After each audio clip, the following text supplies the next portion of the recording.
रिया, आज तुझे यश से सच छुपाने के लिए बार बार झूठ बोलना पड़ रहा है। एक दिन झूठ के दलदल में ऐसा फंसेगी कि फिर कभी निकल नहीं पाएगी। एक दिन तुझमें और आकाश में कोई फर्क नहीं रह जाएगा। तो आकाश से जितना दूर रहे उतना ही तेरे लिए अच्छा है। ओबरॉय मेंशन में अपना बैग लिफ्ट की तरफ ले जाते हुए रिया ने मन ही मन सोचा। रिया ग्राउंड फ्लोर में लिफ्ट से बाहर आई। उसे बैग के साथ देखकर कपूरी लाल और मूलचंद चौंक गए। कपूरी लाल ने रिया के पास जाकर कहा, रिया बेटा, आप इस वक्त अपना सामान लेकर कहाँ जा रही हो? कुछ झगड़ा हुआ क्या मिस्टर ओबरॉय और तुम्हारे बीच? ओबरॉय मेंशन में रिया ने सभी के साथ अच्छी बॉन्डिंग बना ली थी और सबके साथ घुल मिल गई थी। रिया को सबको छोड़कर जाना अच्छा नहीं लग रहा था, लेकिन आकाश की वजह से वो ओबरॉय मेंशन में रुकना नहीं चाहती थी।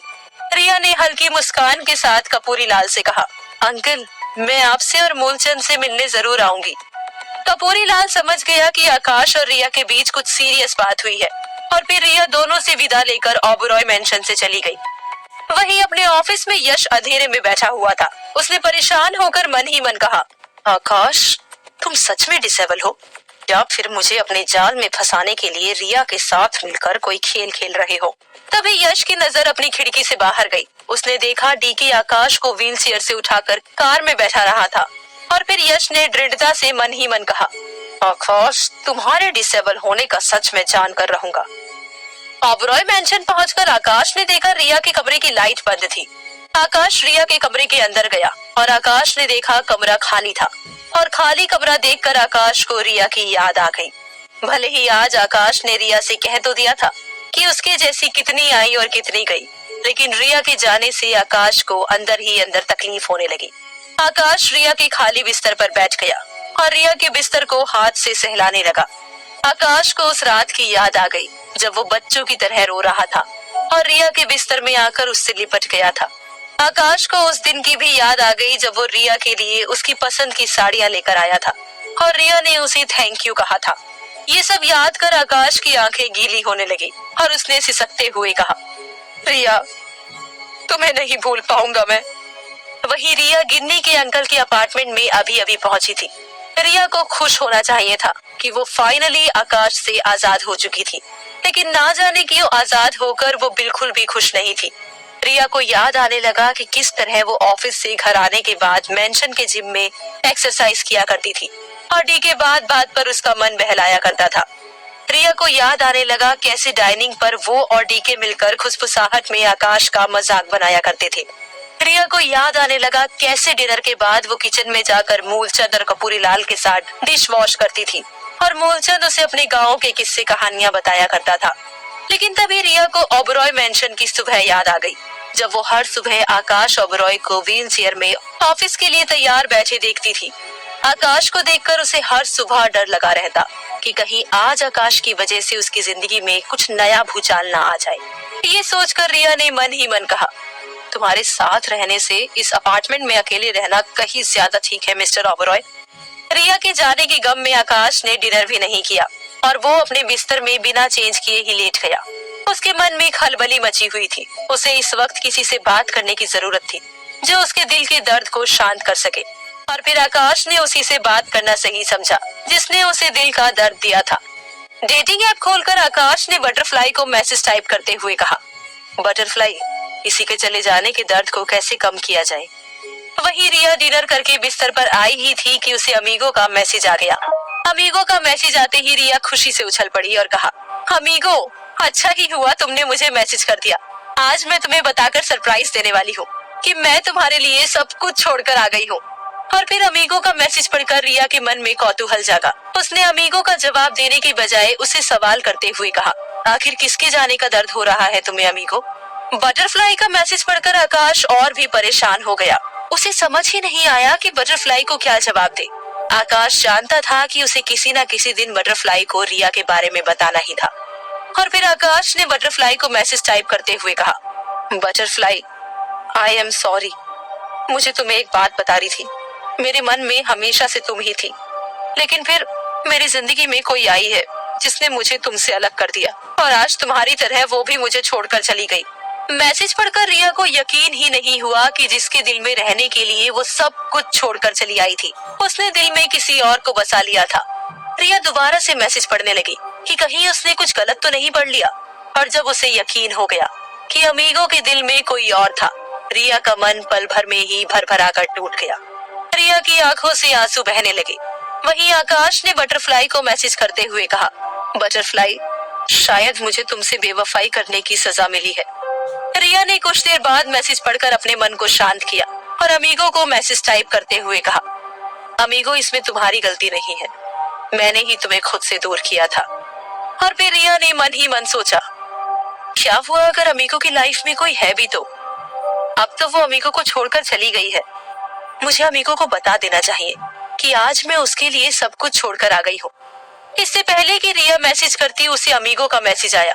रिया ने मैसेज पढ़ते हुए कहा, बटरफ्लाई, मैं उसे चाहकर भी नहीं भूल पाऊंगा। तुम्हारी शक्ल का तो कोई आकार भी नहीं था मेरे पास, लेकिन उसको कैसे भुलाऊं जो हर पल मेरे आंखों के सामने थी। प्लीज मेरी मदद करो। अमीगो का मैसेज पढ़कर रिया को लगा कि अमीगो के दिल में उसके लिए अब कोई जगह नहीं है। रिया ने मन ही मन सोचते हुए कहा, मुझे अब अमीगो से दूर ही रहना चाहिए और उसे इस वक्त सपोर्ट करना चाहिए। अगर अमीगो के दिल में मेरे लिए प्यार होगा तो वो मेरे पास वापस जरूर आएगा। और फिर रिया ने अमीगो को मैसेज टाइप करते हुए कहा, अमीगो, जो तुम्हारा है वो तुम्हारा होकर रहेगा। बस तुम्हारे दिल में उसके लिए प्यार कम नहीं होना चाहिए। उसे अपना प्यार दिखाओ और उसे जीतने की कोशिश करो।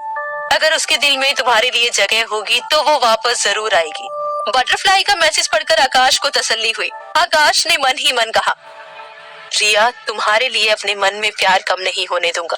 मैं तुम्हें जीत कर ही रहूंगा। अगली सुबह यश अपने फिटनेस हाउस में एक बेंच पर लेटा हुआ था। उसने अपने हाथों में भारी वेट लिफ्टर उठाया हुआ था और चेस्ट की एक्सरसाइज कर रहा था। उसकी सांसें फूली हुई थी। तभी उसे अपने सिर के ऊपर आर्यन खड़ा दिखाई दिया। आर्यन ने झिझक के साथ यश से कहा, भैया, ये सिमरन को यकीन नहीं हो रहा है कि रिया ने ही आपको बताया कि आकाश डिसेबल नहीं है। यश ने वेट लिफ्टर उठाते हुए अपनी नजरें घुमाई। उसने देखा पास ही सिमरन भी खड़ी थी। यश ने हांफते हुए सिमरन से कहा, आकाश व्हील चेयर में बैठे या फिर खड़ा रहे, तुम दोनों को जानकर क्या करना है। सिमरन ने खींच कर कहा, यश, ये जानना तुम्हारे लिए जितना जरूरी है उतना ही मेरे लिए भी है, और मुझे लगता है कि रिया ने तुमसे झूठ कहा है। ये सुनकर यश एक पल के लिए चौंक गया। उसने सिमरन से कहा, तुम्हें कैसे पता कि रिया झूठ बोल रही है?